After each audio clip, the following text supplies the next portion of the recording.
How's it going, everybody? I'm Josh from Elder Dragon Highlander, coming to you with a quick casual deck tech for Bant Dragonpod, which is a new version of an old deck that I used to play way back in like 2013 with Treva the Renewer as the commander. This is a new style of deck tech that we're doing that's going to be hopefully a little bit easier on me for the editing, which means that hopefully I'll be able to get more deck techs out to you guys because I got busy. Anyway, this deck started from discussion on our Discord about Simic Dragons, where I decided to mention this deck and then rebuild it on Mox Field for shiggles. That's shits and giggles for those of you guys who don't know.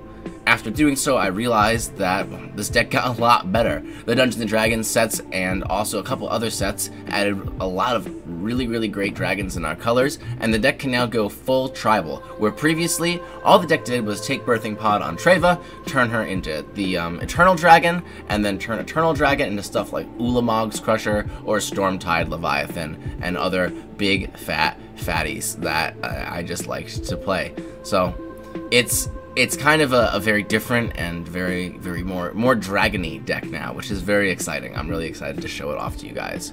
The first thing the deck got as an upgrade actually is a commander, Amareth the Lustrious, that actually has text, whereas Treva just says gain life if your opponents are playing lots of tokens.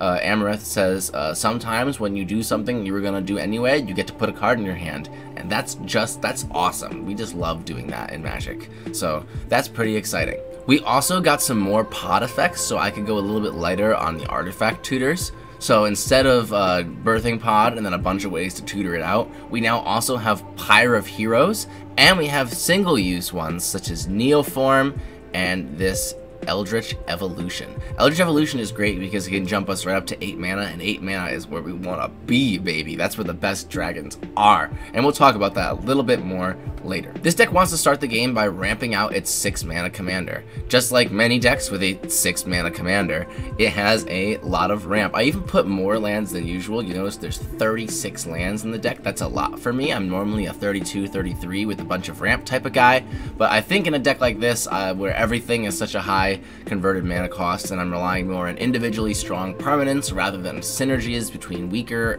or I guess weaker isn't the right word, but cheaper permanents, I think it's better just to have a lot of lands. We also have a ton of ramp with Farseek, Into the North, Nature's Lore, Ramp and Growth Sheet, 3 Visits, Cultivate, Kodama's Reach, Far Wanderings, and we even have Primal Growth. So there's a lot of ramp. This one's a really good one. Recross the Paths because it lets us clash with an opponent, and if we do, we put it back in our hand, and since we have so many big fat dragons, we're gonna win that clash more often than we're not, especially if we pick one of those combo players who has a low converted mana cost in their deck to clash with. We'll beat them every time. We'll get more lands than Jesus Christ himself. It'll be awesome.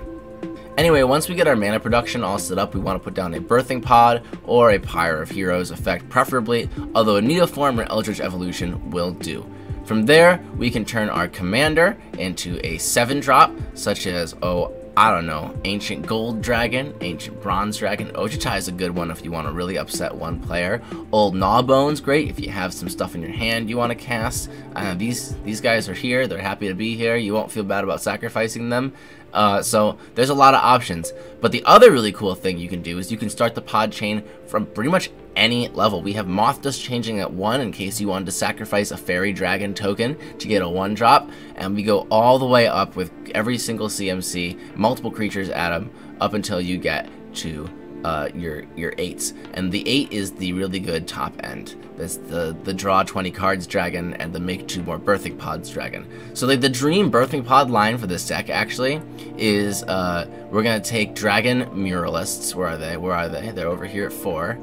Draconic Muralists, which get us a dragon when they die, and we're gonna turn those guys into Ow the Dawn Sky, who has a really good death effect, and then from there we're gonna turn Ow the Dawn Sky into Kaiga the Tide Star, take something from our opponents, and then turn Kaiga the Tide Star into Old Gnawbone. From there we just attack, make a bunch of treasures, untap the next turn, turn Old Gnawbone into Astral Dragon, and that makes 2 more birthing pods. We can also, instead of old Gnawbone, go for Ancient Gold Dragon, make a bunch of 1/1s, and then use one of our birthing pods from Astral Dragon to turn one of the 1/1s into Moth Dust Changeling to restart the pod, and then use the dragon that we got from when our Draconic Muralist died to restart the pod with our 3rd birthing pod, because it makes us have 3 birthing pods, which is just nutty. Like, Astral Dragon making 3 copies of the birthing pod that are also 3/3 dragon creatures in addition to their other types is absolutely hilarious. It's just too funny. It's just too perfect for this deck, honestly. I'm gonna pod into more birthing pods, of course. Besides cool pod stuff, our win con is usually just a bunch of flying 6/6 dragons. I don't know, that still seems like pretty hard to beat, reliable, and consistent in terms of Commander win cons. No convoluted for this video. That pod line that takes like 7 turns is just about as convoluted as it gets here. But yeah, I guess the closest thing we have to a combo play is taking Kyrie the Swirling Sky and sacrificing Birthing Pod, sacrificing him with Birthing Pod to get a 7-mana dragon, and when he dies, we return our Birthing Pod, and then replay the Birthing Pod and turn that 7-mana dragon into Astral Dragon. That's a pretty cool play that we can do. It requires a lot of mana, but this deck makes a lot of mana. Other than that, my favorite play is having 4 6/6s and turning them sideways at an opponent with no flying blockers. Oh, besides all of that stuff, we also have a small Reanimator package to keep our dragons turning. I've always wanted to cast Triumphant Reckoning, and this definitely seems like the deck for it. We also have like your standard removal package. There's your Generous Gift, your Beast Within, the obligatory Cyclonic Rift, the counterspell that doesn't upset people, Swords, Path, things to find our Birthing Pod effects, and then I feel like that's just a very standard instant package for casual decks. And then our 1 board wipe is Supreme Verdict, because it's the ultimate BTFO, and it's pretty good at just, you know, clearing the board. We could be heavy on board wipes in this deck. It could be something that we do, because we do have a lot of creatures with death effects, and just having creatures with death effects, you know, with board wipes being a thing, is pretty good. But the way I see it, we have probably the best creatures on the table, unless someone's playing like Eldrazi or like one of the other few archetypes that have better creatures than this. We're going to have the best creatures at the table, and so our opponents are going to want a board wipe. And just the fact that our creatures do things when they die, except for this guy, he sticks around, but most of these creatures do things when they die or enter the battlefield, it means that our opponents are going to be apprehensive to board wipe with them, and if they are playing one of the like 3 decks that have better creatures than this deck, then, well, they'll be apprehensive to let us block with our creatures too, because if something like Owl blocks, we just get free stuff.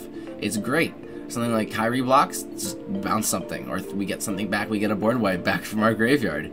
So there's, if this, where is he? Where's Jugan? If Jugan blocks, we now have the best creatures on the board again. So I feel like board wipes aren't as necessary in this deck, but again, this is a kind of an archetype style video, not so much as specific you need to play this exact deck list. So if you want to swap 30 cards from it, as long as you have all the Birthing Pod effects and Astral Dragon, I think that's just the core of the deck, is Birthing Pods and Astral Dragon. I think as long as you just have a pod chain besides that, you're good. You want to put real pod stuff in here and untap the pod with like Felidar Guardian and stuff, then go for it. Like, I just think the deck is very, very versatile in how you can build it. So I personally didn't want to put board wipes in there, but wow, this has been quite a rant. But if you want to put board wipes in there, I don't think it'll change the deck that much. It's still gonna do the thing. Anyways, that's pretty much the whole deck check. I've gone on long enough. If you enjoyed our content and want to see more like this, make sure you leave a comment, tell me what you thought about this deck tech style, like and subscribe if you're not already subscribed. Subscribing is good for us and the channel, and most of our viewers for some reason are not subscribed, which is baffling to me as how that can happen. Yeah, if you really, really want to see more of our content, you can check out Twitter, where I post mostly about competitive EDH and also casual. It's largely shit posting, but sometimes there's a nugget of wisdom tucked in there. And then our Discord is a really big thing. If you want to help brew decks like this one, this deck was brewed on our Discord. It was sparked by discussion on our Discord. So if you want to be a part of the process, the Discord is the place to be. Our other socials are all linked in the video description, but I'm going to shut the heck up and end the video. I will ramble forever if you let me. There I go. I'm doing it again. Stay janky, my friends.